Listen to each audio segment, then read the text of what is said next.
The Weeknd Dawn FM album review. Let's chat about it. Hey guys, what's going on? John here from What's Spinning. Yeah, Happy New Year. It's been a few weeks.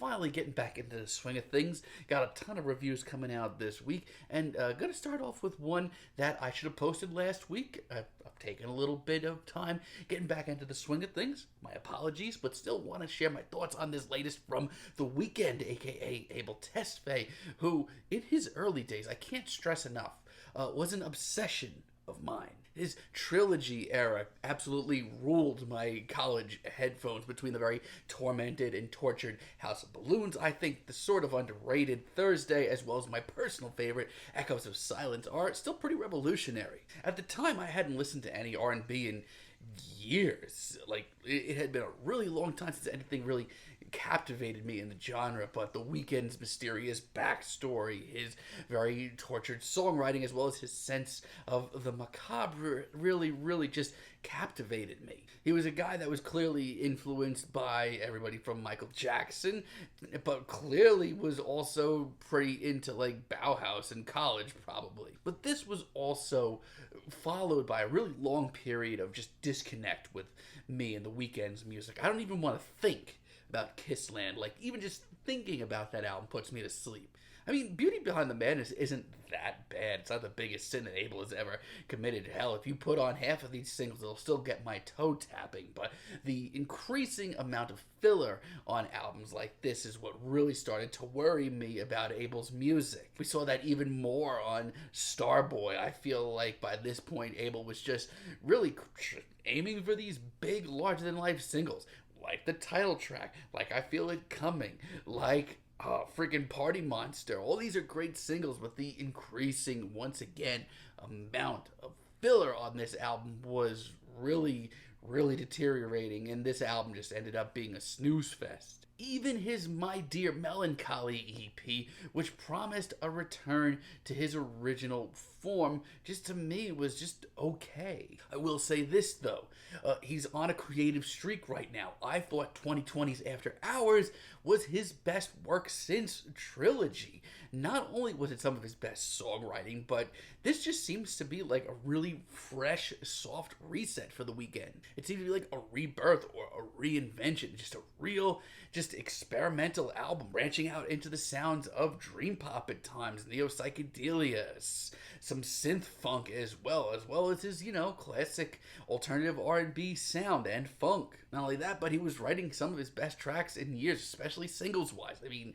between the title track and Blinding Lights and In Your Eyes, as well as Heartless, and even, to an extent, Save Your Tears. I thought these were some of Abel's best singles in years. Even the remixes on the deluxe edition of this album were pretty great. Now, last year we saw the Take My Breath single come up, and honestly, I thought it was pretty fresh to start it off, and honestly, ever since, I've been really pumped up for this album. Been really excited to see what Abel does next, and it's a doozy of an album. Let's chat about it. The album starts off with its title track, and you know what? It's not that much, but it is a nice intro to this album's sound, and my hat comes off to it.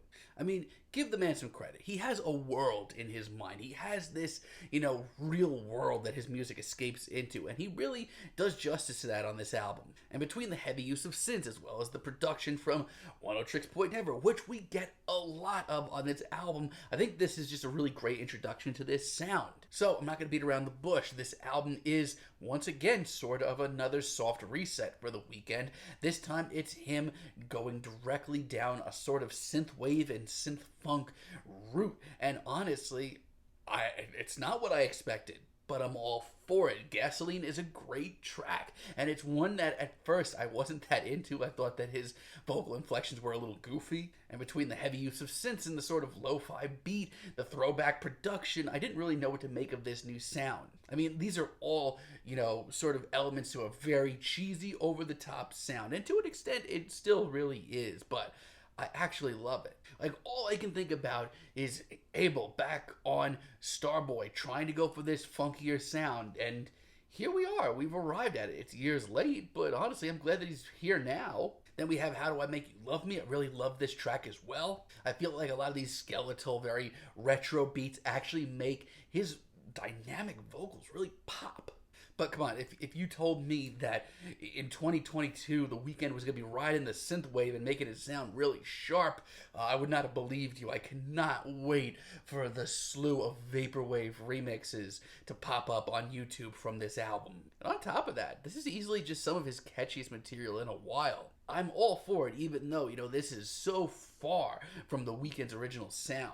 And yeah, I still enjoy Take My Breath quite a bit. The version that we get here is slightly different. It's about 2 minutes longer. It's got a little bit more of a jam to it, but it's just as compelling. It's also just refreshing to see what Abel can do with this sound in a plus 5 minute track. It's also just as gloriously campy as a lot of the other material here. And Sacrifice, this is by far the best track here. This bass riff is absolutely filthy. This grooves so hard and shows such an appreciation for the fundamentals of funk. And the songwriting remains really up to snuff. Like, this is very good. This is just all around an awesome single and a great throwback tune. Then we have Out of Time, which is easily one of my favorite deep cuts here. I mean, this track is a little different. It is much on the slower side. It is a little steamy. It's a little sexy. But it's also a different brand of those things from the Tortured Party Boy that we got on Trilogy. This melody is just so infectious. When this comes on, I can't help but just get lost in it. Like, I don't know, this new rebirth of the Weeknd and his music is so exciting right now. He's gotten to a point where he really can try just about anything and kind of make it his own and bring it into his music world. And I guess we should talk about this album's narrative, which we get through these sort of throwback radio production elements. And you know what? It's not too much. It's not like overwhelming. It's not suffocating, but it makes the album feel more fluid and it's really likable. And here we go again, featuring Tyler the Creator is even steamier. And yeah, it works really well. It brings Abel even more outside of his shell than he already was, and it helps Tyler down this route that he's been going down even more so as well. It is a lovely ballad and one that is really likable. There is this really weird mid-album lull, though. I'm not gonna just say that this album is perfect. Like, Best Friends is easily my least favorite track here. This instrumental is so stiff, so boring. I mean, listen, not everything here has to be this compelling new idea from the Weeknd. There's nothing wrong with playing it a little safe at times. But this, so bland. Just seems like such a major step back. And is there someone else? It's not much better, just not nearly as crisp or rejuvenated as some of the earlier tracks here. Even Abel doesn't sound that into this. And Starry Eyes isn't like the worst track that I've heard here, but honestly, it's just not up to snuff with the rest of the album. It also just doesn't progress at all. This is just how grim and one-dimensional this album could have been. I'm also not that into the Quincy Jones interlude as well. Nothing against Quincy or his story. I honestly think it's pretty compelling, but it just seems like an odd choice. But the back half of this album is actually really compelling. I love Every Angel is Terrifying. I love the layers upon layers of synths. And if you thought some of the other tracks on this album were campy, get a load of this. This is practically a movie trailer. Like, I may be simping for this track pretty hard, but I think it's a blast. I love Don't Break My Heart as well. This track is just so simple, but it's also really haunting and memorable.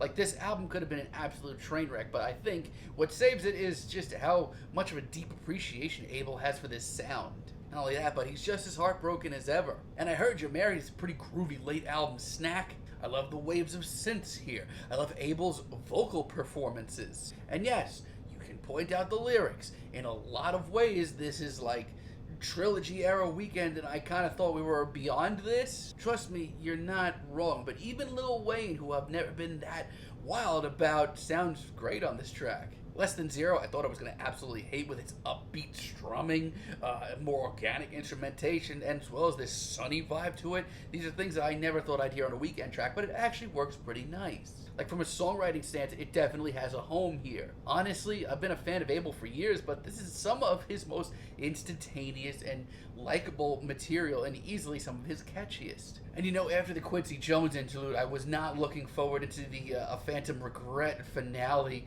narrated by Jim Carrey, of all people. But honestly, it is really intense and a really fantastic and beautiful and really incredibly visual spoken word poem by Jim.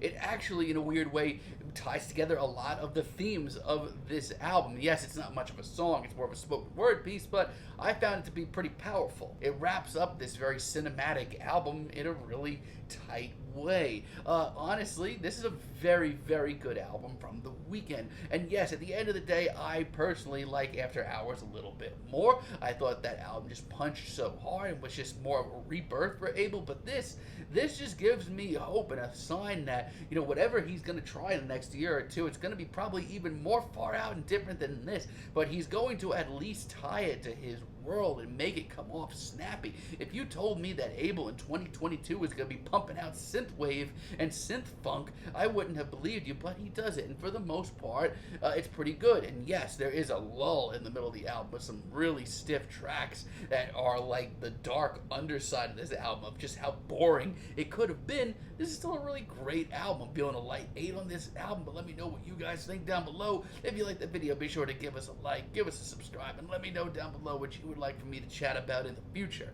And until next time, have a great day, guys.